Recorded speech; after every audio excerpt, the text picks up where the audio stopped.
অনেকেরই কমপ্লেইন থাকে ভাপা পিঠা বানানোর পর সেটা ঠান্ডা হয়ে গেলে শক্ত হয়ে যায়। তো ভাপা পিঠা বানানোর পর ঠান্ডা হয়ে গেল সেটা কি করে নরম থাকবে, আজকে আমি সেই রেসিপিটি শেয়ার করব। তো আজকে দু ধরনের ভাপা পিঠার রেসিপি আপনাদের সাথে শেয়ার করব। আশা করছি রেসিপিটা আপনাদের একদম সহজ মনে হবে।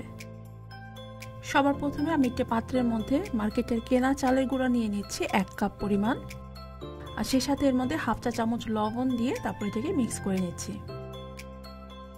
এরপরে আমি এখানে দুধ এবং পানি দুটা সমান পরিমাণে মিশিয়ে এখানে প্রায় 1 কাপ পরিমাণ নিয়েছি। আর এটা হচ্ছে গিয়ে হালকা কুসুম গরম আছে। তো এই লিকুইড মিশ্রণটা আমি এই চালের গুঁড়ার মধ্যে অল্প অল্প করে দিয়ে এটাকে মিক্স করে নিচ্ছি। অবশ্যই এই মিশ্রণটা একটু হালকা কুসুম গরম হতে হবে এবং সেই সাথে দুধ এবং পানি দুটা মিশিয়ে অথবা শুধুমাত্র দুধ দিয়েও এই মিশ্রণটা মিক্স করে নিতে হবে। তাহলে ভাপা পিঠা তৈরি করার পর সেটা ঠান্ডা হয়ে গেল এই ভাপা পিঠাটা একদম সফট থাকবে। আর আপনারা যদি এখানে দুধ পানির মিশ্রণ পরিবর্তে শুধুমাত্র পানি দিয়ে করতে চান তো সেটাও করতে পারবেন, জাস্ট অল্প অল্প করে পানি দিয়ে এটাকে মিক্স করে নিতে পারবেন। তো সেক্ষেত্রে যেটা হয় যে ভাপা পিঠাটা ঠান্ডা হয়ে যাওয়ার পর একটু শক্ত ভাব হয়ে যায়, এটাই আর কি তফাৎ। তো এই লিকুইড মিশ্রণটা কতটুকু দেওয়া লাগবে সেটা একটা বোঝার উপায় আছে। যদি মিশ্রণটা হাতে নিয়ে মুট করার পর দেখা যায় যে এটা এরকম তাড়াতাড়ি ঝরঝরে পড়ে যাচ্ছে, তো তাই মানে এর মধ্যে আরও কিছুটা লিকুইড মিশ্রণ দিতে হবে। তো আমি এখানে আরও কিছুটা লিকুইড মিশ্রণ দিয়ে এটাকে আরও কিছুক্ষণ একটু মিক্স করে নিলাম। তো এই পর্যায়ে যে দেখুন হাতের মুঠে নিলে এটা সুন্দর একটা শেপ থাকছে এবং চাপ দিলে হচ্ছে ভেঙে যাচ্ছে। তো তার মানে এটা একদম পারফেক্টভাবে হয়েছে। তো এখন চাইলে আপনারা এটাকে এক সাইড করে নিয়ে হাত দিয়েই এটাকে ভালোভাবে মানে একটু ঝুরি ঝুরি টাইপের মানে মিক্স করে নিতে পারেন। তবে আমি তা করছি না, আমি এটাকে একটি চালনির মধ্যে এটাকে চেলে নিচ্ছি। তো যেহেতু এটা কেনা চালের গুঁড়ো তো তাই এটাকে কিছুক্ষণ একটু রেস্টে রাখলে ভালো হয়। তো আমি এটাকে 30 মিনিটের জন্য রেস্টে রেখে দিলাম। এখন অন্যদিকে আমি এখানে একটি মিডিয়াম আকৃতির একটা গুড়ের চাকা নিয়েছি। তো তার মধ্যে আমি কিছুটা পানি দিয়ে এখন এটাকে মানে চুলায় গলিয়ে নিয়েছি। তো সম্পূর্ণ গলে যাওয়ার পর এটাকে হালকা কিছুটা একটু ঠান্ডা করে নিয়েছি। আর এখন এদিকে আমি 1 কাপ পরিমাণে কেনা চালের গুঁড়ো নিয়েছি, সাথে এখানে দিয়েছি হাফ চা চামচ লবণ। এটাকেও মিক্স করে নিলাম। এখন এর মধ্যে সেই গুড়ের মিশ্রণটা অল্প অল্প করে দিয়ে এটাকে মিক্স করে নিব। আর এই পর্যায়ে এই গুড়ের লিকুইডটা হালকা কুসুম গরম আছে। তো আমি এখানে প্রায় হাফ কাপের মতো এই গুড়ের পানিটা দিয়ে তারপর এটাকে মিক্স করে নিয়েছি।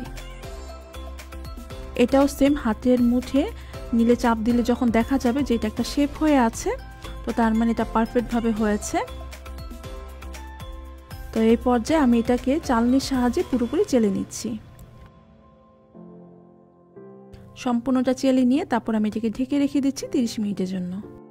সেই সাথে ভাপা পিঠার জন্য লাগবে হচ্ছে খেজুরের গুড় অথবা পাটালি গুড়। তো আমি এখানে গুড় কেটে নিচ্ছি।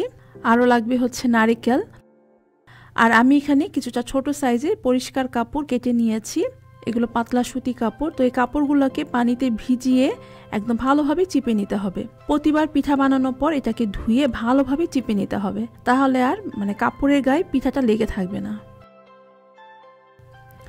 সেই সাথে ভাপা পিঠার হচ্ছে গিয়ে অনেক ধরনের খাঁজ পাওয়া যায়, বাটির মতো খাঁজ। তো আপনারা চাইলে সেগুলো কিনে নিতে পারেন, আমার কাছে সেগুলো নেই। আমি এখানে সিরামিকের বাটিগুলো ইউজ করছি। প্রতিবার পিঠা বানানোর আগে বাটির মধ্যে কিছুটা চালের গুঁড়ো মাখিয়ে তারপর সেই এক্সট্রা চালের গুঁড়োটা ফেলে দিতে হবে। তো এখন এই বাটির মধ্যে আমি কিছুটা চালের গুঁড়ো দিয়ে দিলাম। তারপরে এর মধ্যে কিছুটা গুড় এবং সেই সাথে কিছুটা নারকেল কুচি দিয়ে দিচ্ছি। গুড় এবং নারকেলের টেস্টটা সম্পূর্ণ আপনাদের নিজেদের টেস্টের উপর, আপনারা চাইলে বাড়িয়ে কমিয়ে দিতে পারেন। এবং নারকেলের উপরে আবারও আরেকটি লেয়ার চালের গুঁড়ো দিয়ে দিচ্ছি। আলতো হাতে আস্তে আস্তে এটাকে চেপে দিচ্ছি, খুব বেশি চাপা যাবে না। এখন এর মধ্যে সেই কাপড়টা দিয়ে তারপরে বাটিটা পুরোপুরি কভার করে দিলাম।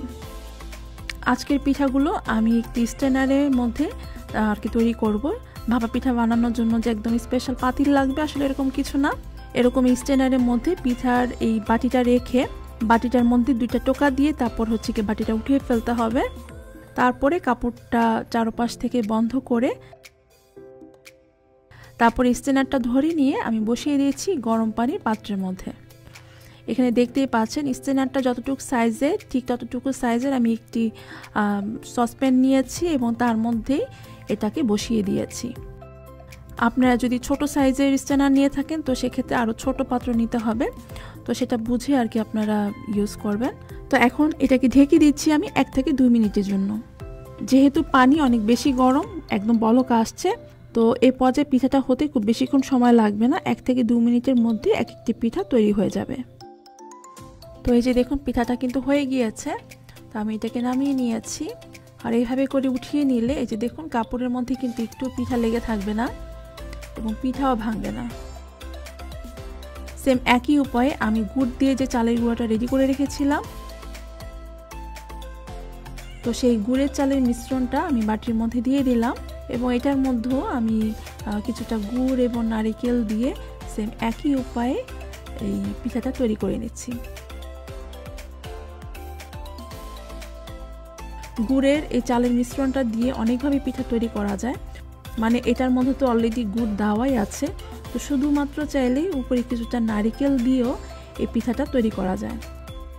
আবার চাইলে আপনি ভিতরে গুড় নারিকেল দুটোই দিতে পারেন, আবার যারা নারিকেল পছন্দ করেন না শুধুমাত্র উপরে কিছুটা গুঁড়ো দিতে পারেন। আবার আপনাদের কাছে যদি কোনো রকম স্ট্রেনার ছাঁকনি না থাকে তো সেক্ষেত্রে একটি সসপ্যানের মধ্যে তার মধ্যে পানি বসিয়ে এরকম ফয়েল পেপার দিয়ে পুরো সসপ্যানটা ঢেকে দিতে পারেন এবং এটার মাঝখানে হচ্ছে আমি একটা কাঠি দিয়ে আর কি ছিদ্র করে দিচ্ছি। তো এই ছিদ্র করার মাঝেই হচ্ছে আমি পিঠা বসিয়ে দিলাম। তো এই পিঠা বসিয়ে এভাবে করেও কিন্তু পিঠা তৈরি করা যায়। তো ভাপা পিঠা তৈরির জন্য একেবারে যে ভাপা পিঠার পাত্রই লাগবে, পাতিল লাগবে সেরকম আসলে কিছু না, অনেকভাবেই কিন্তু ভাপা পিঠাটা তৈরি করা যায়। আশা করছি আমার আজকের এই ভাপা পিঠার রেসিপিটি আপনাদের কাছে সহজ মনে হয়েছে এবং ভালো লেগেছে।